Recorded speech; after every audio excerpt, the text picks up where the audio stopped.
Good morning, friends. Thank you for joining this morning for Journey Home Meditation's morning sit. Happy New Year to those of us celebrating a changing of the calendar today. And it's the beginning of the third year of Journey Home Meditation's morning sits. So it's exciting. I get to change to season 3 on all of the things that I'm inputting. Let's take a moment.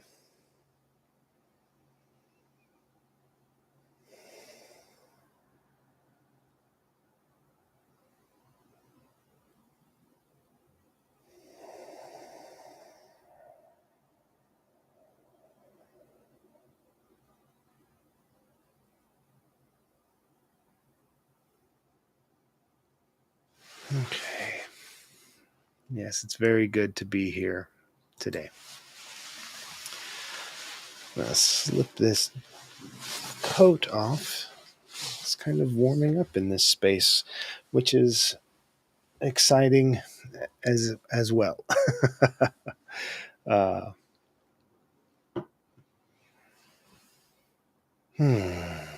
don't know where to begin with a new year, a new day.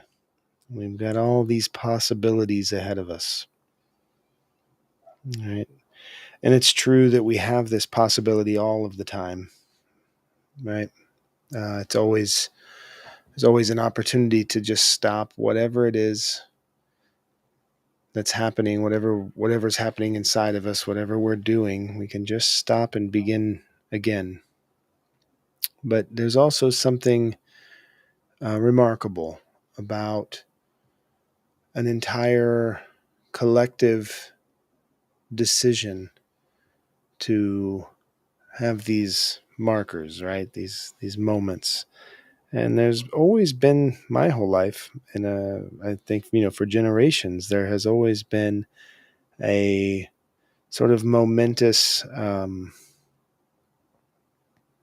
ceremony involved with a New Year celebration, right? And they happen at different times of the year in different places, different cultures have different ways to mark the beginning of a new year or a new era or a new time.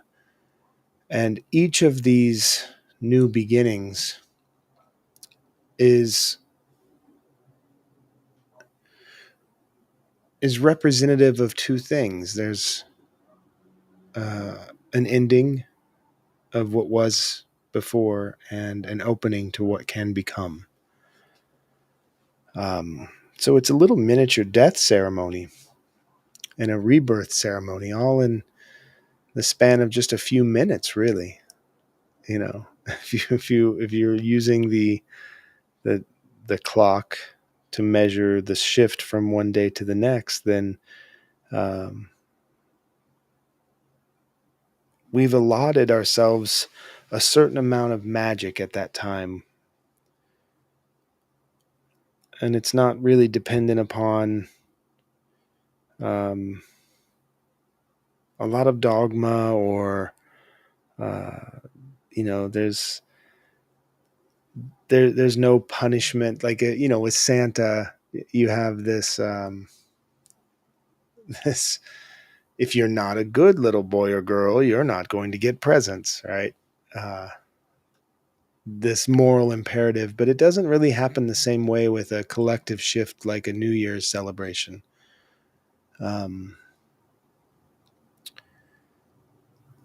It's more than that. There seems to be that it is a time for forgiving. It's a time for letting go of what was and moving into what is ahead. And that's such a powerful gift in and of itself. But when we can apply that daily in our lives, when we can start to use the practices that we have as an understanding of this this very thing, right? This ability to let go and this ability to accept what's coming in. We start to find that we are at peace in any moment. We have peace accessible to us. And peace is not the absence of conflict. Um, Peace is not the absence of struggle necessarily.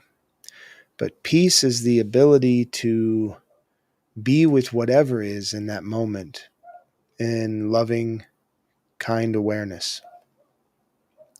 And that sounds really bumper sticker rhetoric, right? Like there's more of these words we hear all the time: love and kindness and awareness and understanding and forgiveness. Um, but they're only words that we get stuck on when we're living with them just in our head, right? When we think of forgiveness as an idea, when we think of love and kindness and peace and understanding as ideas, then they get stuck in our head in a world of uh, conjecture and argument and dependent upon belief to a degree. But when we move out of that space, when we take ourselves out of that space of being hung up on ideology, and we move into the space of bringing understanding to a way that our body is actually digesting, the way that when we bring in food, for instance, into the body, it goes through a series of processes that take out the nutrients and bring those into the body, and take out the toxins and remove those from the body. And then what's there is what's nourishing, right? And so this process of figuring out what works and what doesn't work and finding the way to nourish, that's a biological process. That's something our body does without our conscious awareness, without our thoughts. We don't have to think about digesting our food. We don't have to think about all of the processes of removing toxins and nutrients and figuring out what is what. That's not something that takes up thought power. And yet it happens. And it happens in a way that flows very smoothly uh, if we are providing the right fuels, right? Um, and I think it's very similar when we're talking about the ways that we process forgiveness beyond thought, when we process letting go, what that means to let go. Um, when we process these beyond concept, um, we can see that these are processes of the spirit. This is where spirituality becomes really important, a really important aspect of our lives, not just changing the way we think, not just focusing on the way we feel, but moving into the way that we relate to all life, the way that we relate. And when I say relate, I mean the way that we understand that we are related to all life. We are not a separate entity from anything. Um, we are a part of this. We are a part of this the way that a thread is a part of the fabric of a tapestry. And utilizing the tools and the practices of a spiritual practice to strengthen that relationship, to strengthen um, the awareness and the bonds of that relationship that we have to everyone else and everything else. uh, it's essential. It's essential, I think, to understand forgiveness as a spiritual practice, not just a thought experiment and not just something we do out of kindness or nicety or to do the right thing according to society's standards. Beyond all of that, to understand that letting go, that um,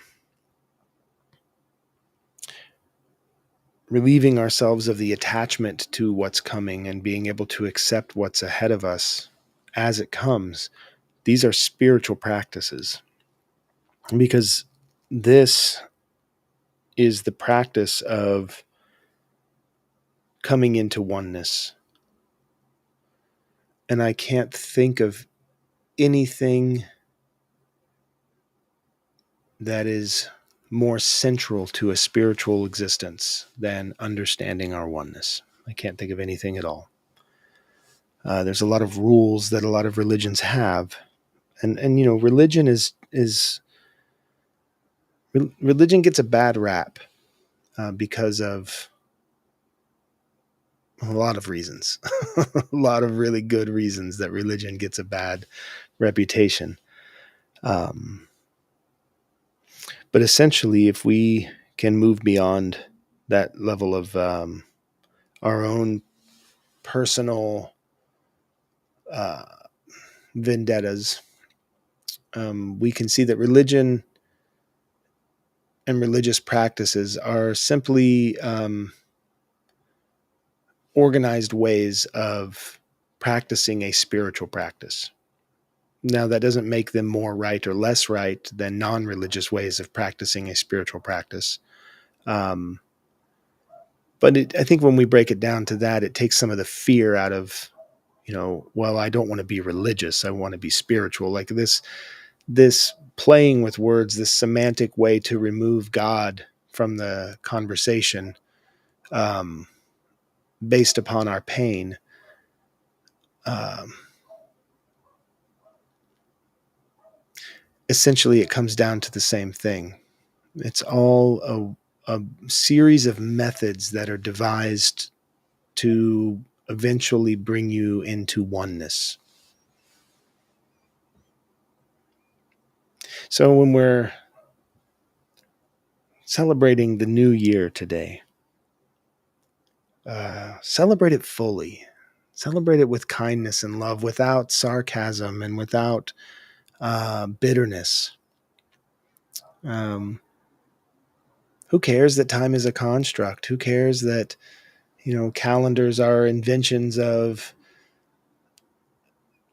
different rulers for the purpose of whatever? I mean, let that go for just a moment and revel and bask in this moment of renewal and understand that this is a spiritual practice. Stepping out of death and into birth, that's a spiritual practice. So as we step out of the death of the previous year and into the birth of the new year, um, I just want to bring in a little meditation today. Um, we used to do this practice daily. And then on Journey Home Meditation, I used to do it every Monday because I like alliteration and I like uh, when things have repetition. I think that there's something to trust in that. That's something that I enjoy. And I'm not sure if we'll bring back meta meditations every Monday, but yeah, I thought for today, let's have some meta. So let's find our meditation posture.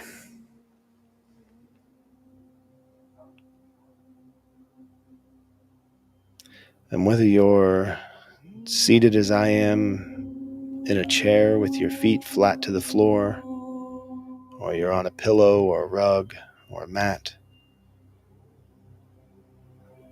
you may be standing waiting in line, taking a walk, wherever you are right now, your meditation posture is the place of balance within your body. Balance is that place of the least amount of stress or strain where you can settle into a comfortable place for an extended period of time. When I lived in the wilderness with my family and we harvested our firewood each day with a handsaw, we would go and seek out these dead standing oaks and try to get a nice long piece because that oak burned clean and pure and hot for our family to stay warm and cook our food and have light to read by. And we would find the most perfect dead standing oak, and sometimes it was a mile from our home, but we would get down on our knees, and as we used the bow saw to fell the tree, there was a level of prostrating before this process. And the tree would fall and we would remove limbs from it, and then the task of bringing the tree home. And sometimes you'd have a 12-foot long piece of oak. But if you knew how to stand the oak over your shoulder and let it fall just into place, just so, it would strike balance, and the weight would be easily bearable with balance. But if the oak were too far forward on your body, then you were straining to pull it back, and you were using all of your back to hold the front up. And if the oak were too far back, you were pulling down on the front, and it would put stress on your shoulders and your lower back. But if you find that spot of total balance, you didn't even have to hold it with your hands. You could stand perfectly still, and the log would just balance tenderly right on your shoulder. And you could walk that half mile or a mile easily.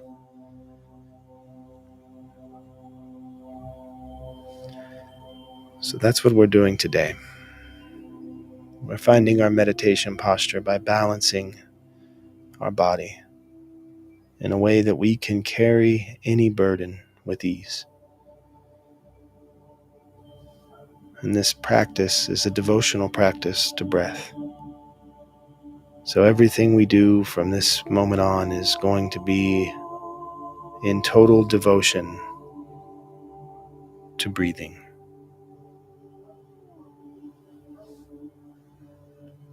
Straightening the spine as much as you can to open the airways. Relax the shoulders, bring the shoulder blades together just slightly in the back. Relax the abdominal muscles.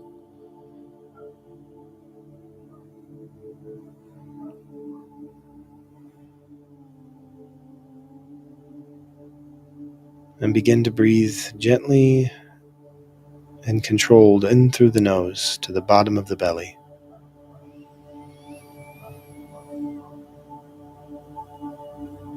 And as you breathe out, slow, gentle, and long.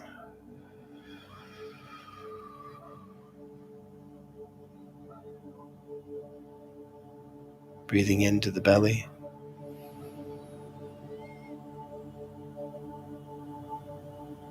and out.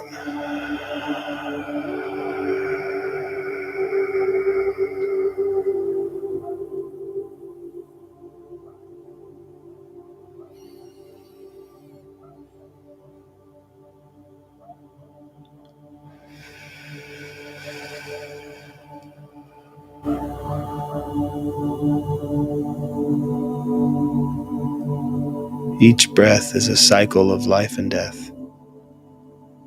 Breathing in a rebirth. Breathing out a letting go.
Follow your breath all the way in through the nose, down into the bottom of the spine,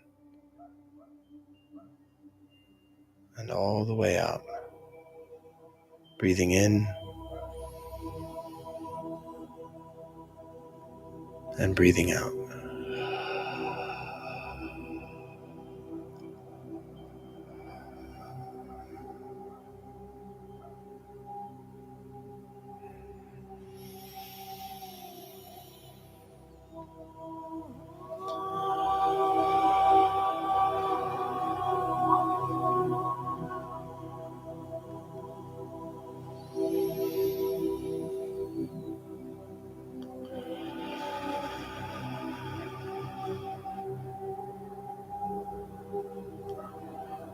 If you gently close your eyes,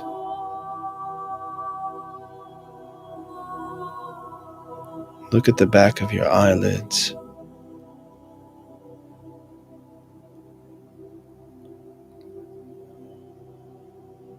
and gaze into the expanse of who you really are. Beyond this body, beyond the thoughts, beyond the emotions,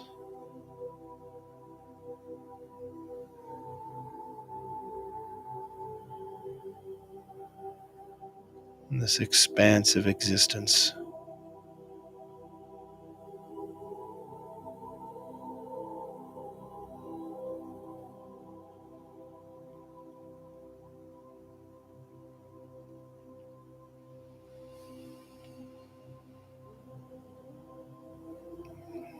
You are the space just above the clouds, just above the storm.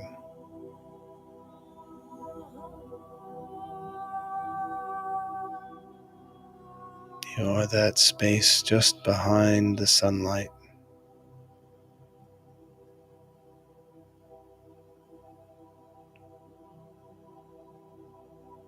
And you feel the rays on the body and you warm yourself, but you know this too shall pass. As the storm blows by and passes, and the clouds cover the sun and open again, all of this a death and a rebirth. Breathing in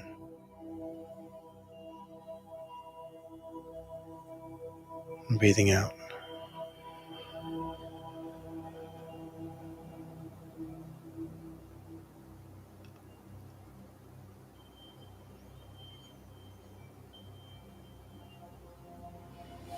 This too shall pass.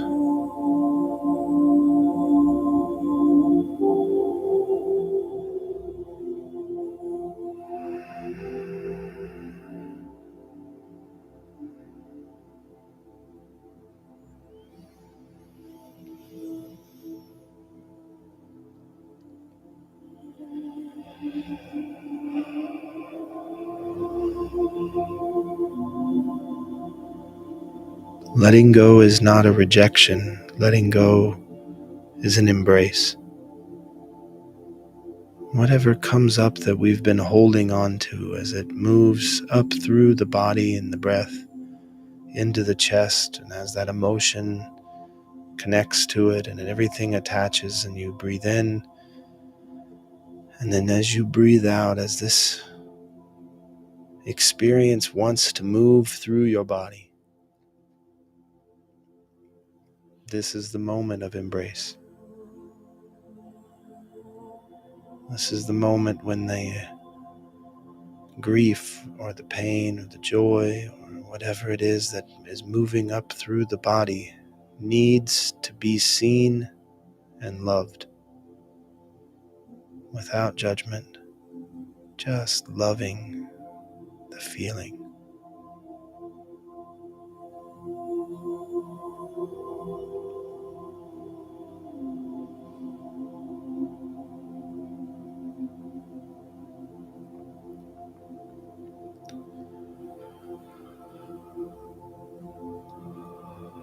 And as the tears come, love the tears, love the tears.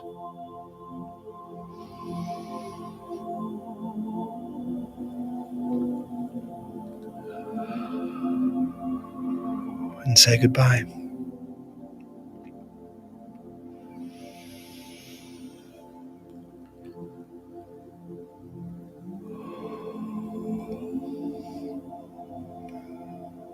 And as the fear finds its way out of your body, and as the anger and the pain, and as the joy and the love and the excitement and all of this finds its way through you into the world,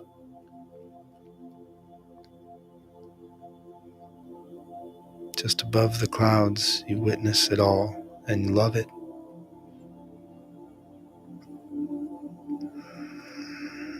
And you're opening. You are opening. Right from the center of your heart, you are opening. Your chest is opening.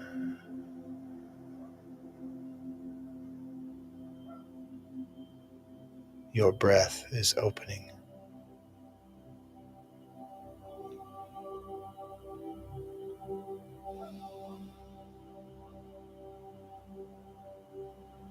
And you are bringing in the new day.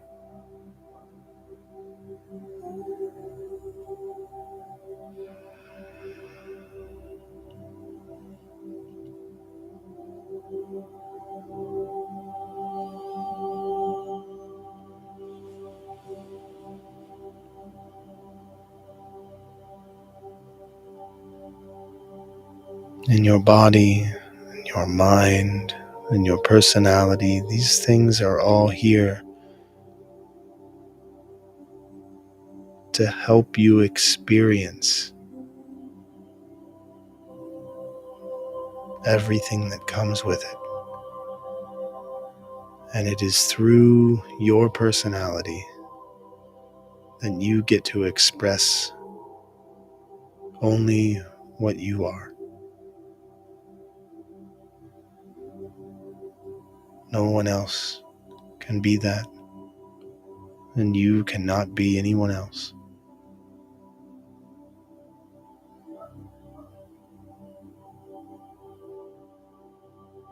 So breathe in and breathe out.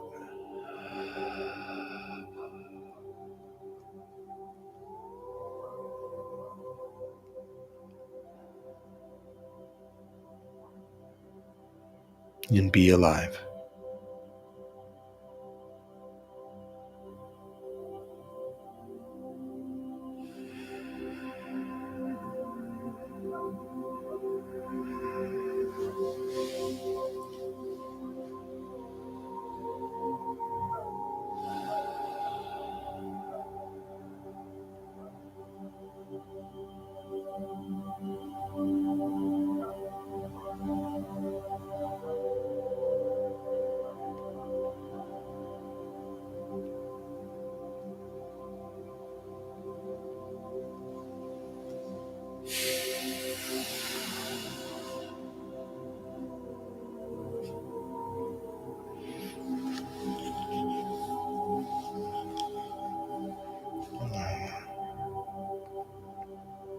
I just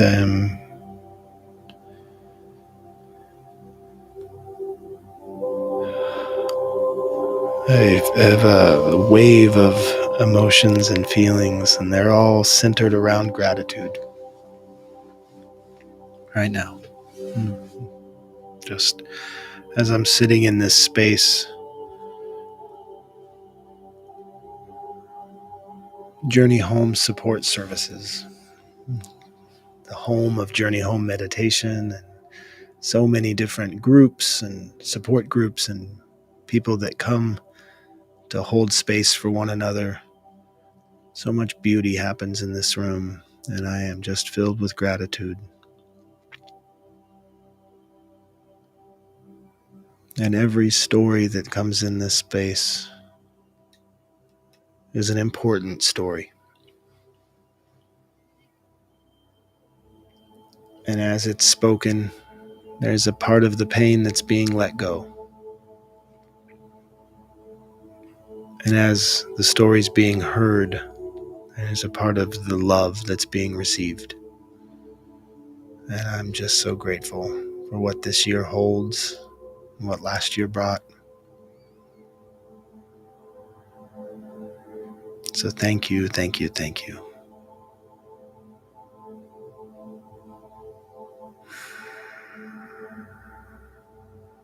Hariom.